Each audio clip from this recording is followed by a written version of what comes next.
When family betrays, trafficking within the family.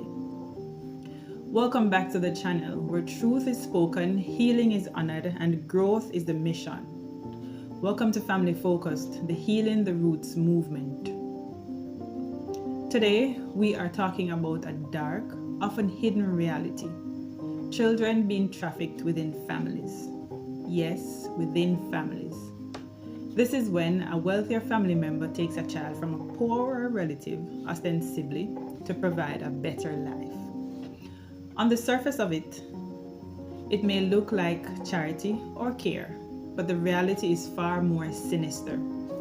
Studies show that family trafficking, sometimes called intrafamilial trafficking, occurs when children are moved under the guise of opportunity, education, or a better lifestyle, but in fact are placed in situations where they are vulnerable to exploitation.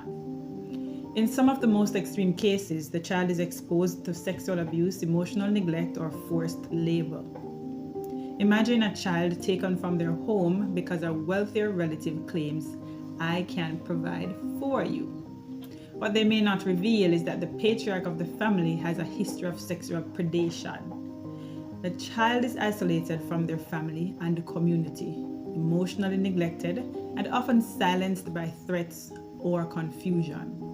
Over time, this creates long-term trauma, betrayal trauma to be exact. Children grow up questioning trust, love, and safety, and many carry these scars into adulthood.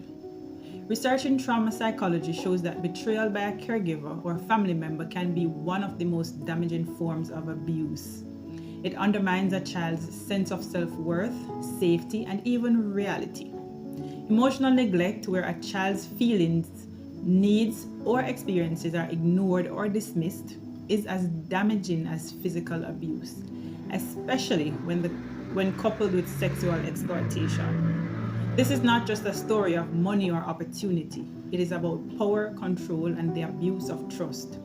Wealth and resources cannot compensate for the emotional, psychological, and sexual harm inflicted on a child.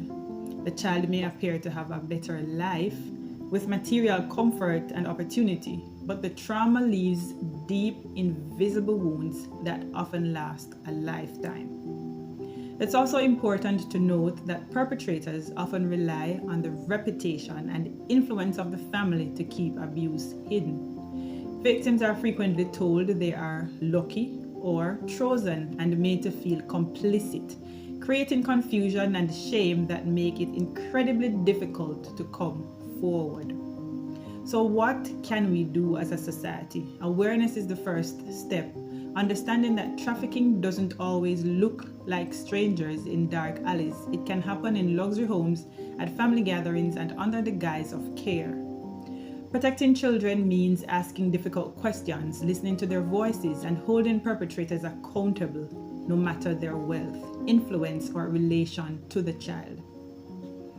If you suspect a child is being exploited within their family, or if you are the victim of family trafficking, report it immediately to authorities.